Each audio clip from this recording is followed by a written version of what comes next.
Hi and welcome to my channel and welcome to a new episode on my RC Scrappy build.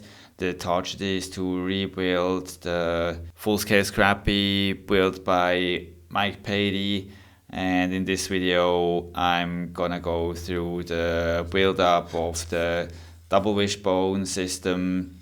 I'm gonna show you all the details of the carbon work I did on the double wishbones so far.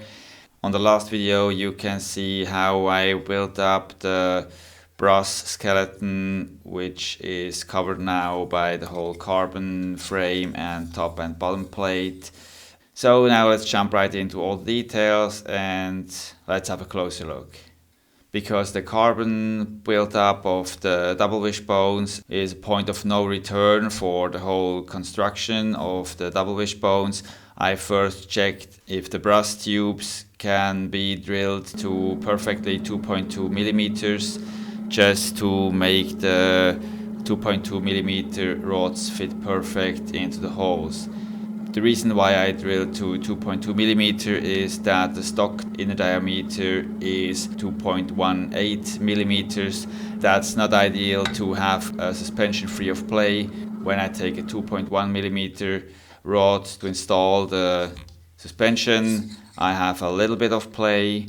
I don't know if you can see it in the camera, but there's a little bit of play, and you have all these different connections, and if you have all this play all around on the suspension, then it will wobble around, and that's the reason why I decided to go for 2.2 millimeters, which really perfectly fit after drilling the tubes to 2.2 millimeters. It's a bit tight, but I will slightly increase the inner diameter just about 1 or 2 hundredths of a millimeter, and as you can see, the rod cannot move at all, so this is absolutely free of play, and I hope that I'm able to build up the whole suspension that I can use the 2.2 millimeters and have absolutely zero play on the whole suspension.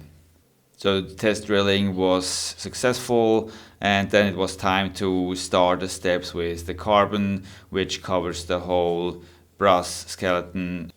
First step for the carbon parts of the suspension was to cut out the top and bottom plate and the inlay, which carries all the forces which come to the suspension during starts and landings of my 2-meter carbon cup. So I had to tape the plates and draw the exact shape. For the exact shape, I took my paper template to get the same shape on each plate. 2 plates are a little bigger than the other 2. That's same design as the full-scale Scrappy has. The top plates are a little bit wider than the bottom plates. That looks similar to the full-scale Scrappy suspension. After taping and drawing, it was time to cut out the whole plates and the inlays. If you do such messy and dusty jobs on carbon, don't forget to use your safety gear, your goggles, your lungs and ear protection, because it's very noisy, it's very dusty, and it's important to protect you well from all the dust you make during these jobs. To get the 2 different sizes of double wishbones, I simply folded the rear end of the paper template just to make the bigger size, unfold it and fold it to make the smaller size of the wishbones. After the whole cutting was done, I sanded the parts down to the right shape. For this I used 120 grit sandpaper, and I had the rough shape which makes the part all fit together. All the parts were pretty heavy, even if it's made of carbon. The top and bottom plate is 1.5 millimeter carbon, and the inlay is 3 millimeter carbon. Also the whole frame parts which go around on the double wishbone. So I tried to reduce a little weight, and I decided to drill 12mm holes on the inlay. The center part I didn't drill just because I need this area to install the shocks on the wishbones. There I need the double wishbone to be as strong as possible, and that's the reason why I didn't drill the center part of the double wishbone. To reduce even a little more weight, I also decided to sand down the top and bottom plate on the area where there is no inlay. So the hollow area and the back part of the double wishbone, I just used my Dremel and sanded this area down to a thinner thickness. It's still super strong all around, but I was able to reduce the plates altogether around 32 grams. So I'm pretty happy with the weight reduction. They are a little bit more than 100 grams each. It's a difference of 2 or 3 grams from the bigger size to the smaller size. But the shape you can see here is not the final shape. I will also have to cut out the areas for the mounting on the fuselage and to get the space for the knuckle, and that will also reduce the weight of the double wishbones a little more. Then I had to sand the inner sides of the plates and the inlays on both sides just to get maximum grip for the 24-hour epoxy and the CA glue I used to put the whole double wishbones together. Then I drawed the shape of the brass skeleton onto the plates just to find the exact right position when I glue the inlay and the skeleton onto the plate, just to have all 4 double wishbones in the exact same shape.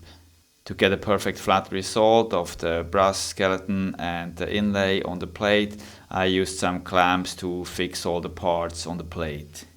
After this, it was time to build the whole frame parts. These are all thin carbon plate stripes, also 3mm stripes, which go all around on the double wishbones. I had to do a lot of cutting and shaping of these parts to make them fit all around on the double wishbones. Some of the frame parts I decided to glue on with some CA glue just to avoid moving around of the parts during the curing of the 24-hour epoxy. I wanted to be safe that no part can move during the long time which the epoxy needs to dry perfectly, and the result was pretty good. Before I glued the whole parts together, I also had to sand all the frame parts, also to improve the grip of the epoxy. Then it was time to put the parts on the bottom plate, glued everything with epoxy. Also the inlay, covered everything completely with epoxy, and put it on the top plate on each double wishbone. Then I had to wait for 24 hours to let the epoxy perfectly cure. After the epoxy was completely cured, I just checked the shape of each double wishbone, and the wishbones are super flat. That was the most important thing for me, that they are not bent in any direction. They are really perfectly flat.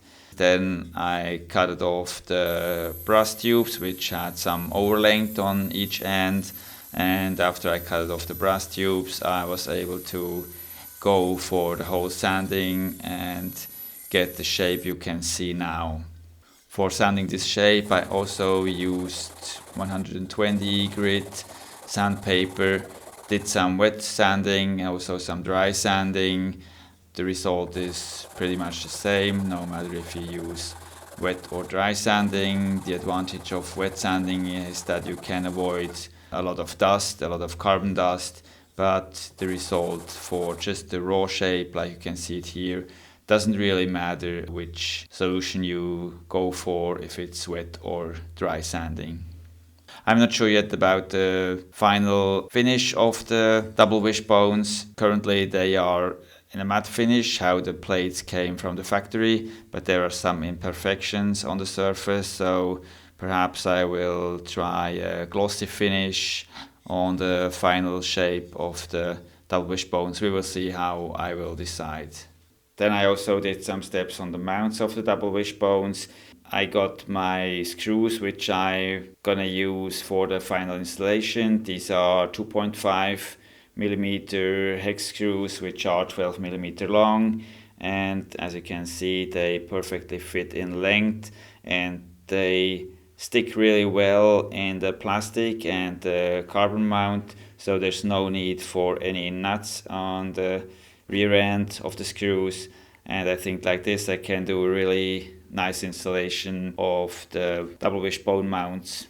To drill the final size, which is 2.2 millimeters on the mounts for mounting the double wishbones, I decided to remove the mounts and screw them together. You have the outer holes which are exactly the same position on the front and the rear mount, so I was able to screw together these two plates and did the final shaping with sanding, so they both have the exact same height, the exact same shape all around.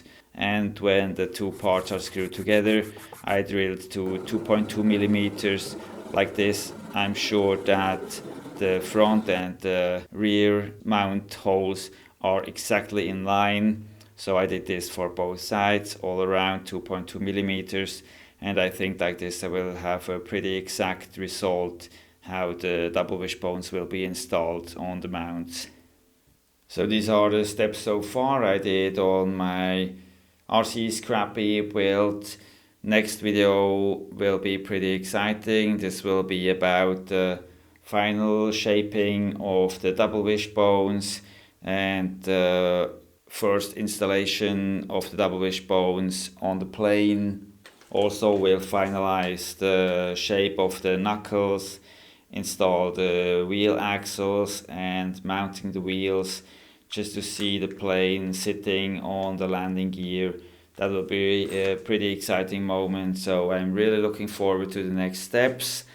So thanks for watching. I hope you liked the video. Have a good time. Happy flying. Bye bye.